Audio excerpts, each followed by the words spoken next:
Welcome back to DeLorean Rental, your number one choice when looking to rent a DeLorean Time Machine for your next party or event. On today's episode, we dive into all the Easter eggs from Back to the Future Part 2. So grab your hoverboard and your air mags because this is going to be heavy. George McFly's beer.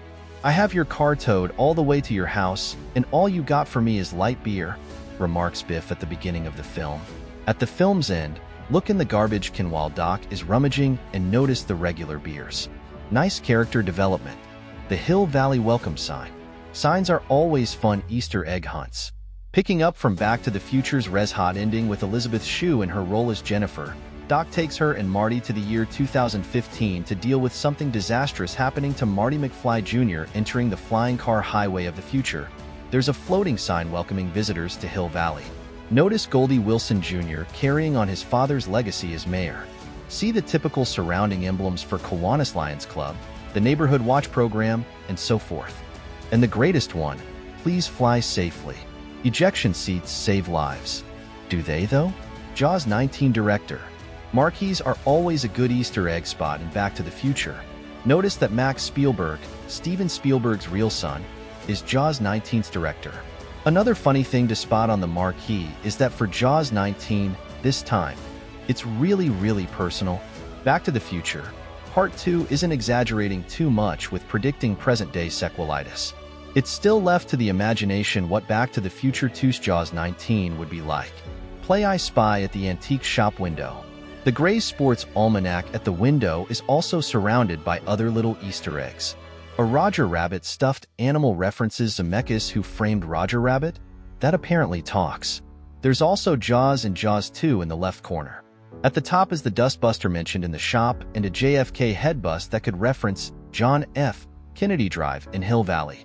Who knows how good that antique Perrier water is, though? Cafe 80s. Here's another I Spy game.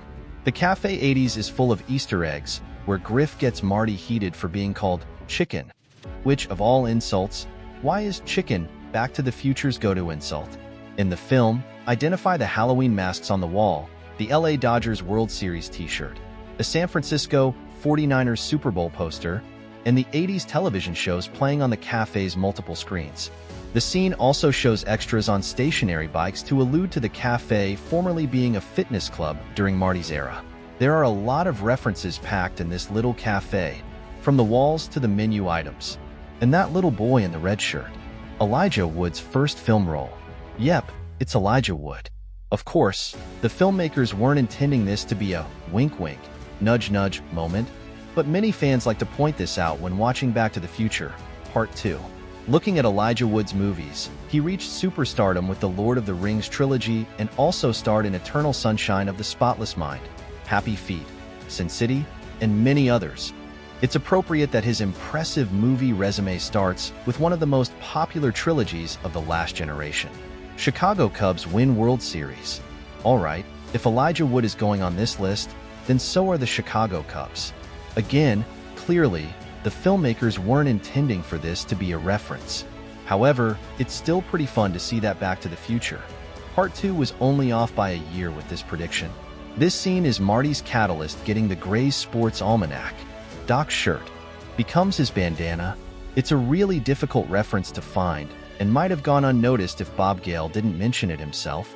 While many Back to the Future superfans found the train reference on Doc's shirt foreshadowing Back to the Future 3, look really closely and find that the bandana is made of the same shirt. Newspaper headlines. On an Easter egg hunt, always pause at newspapers. Fun Back to the Future jokes are on the 2015 newspapers and the alternate 1985 paper stating Nixon's fourth-term campaign and the continuing Vietnam War.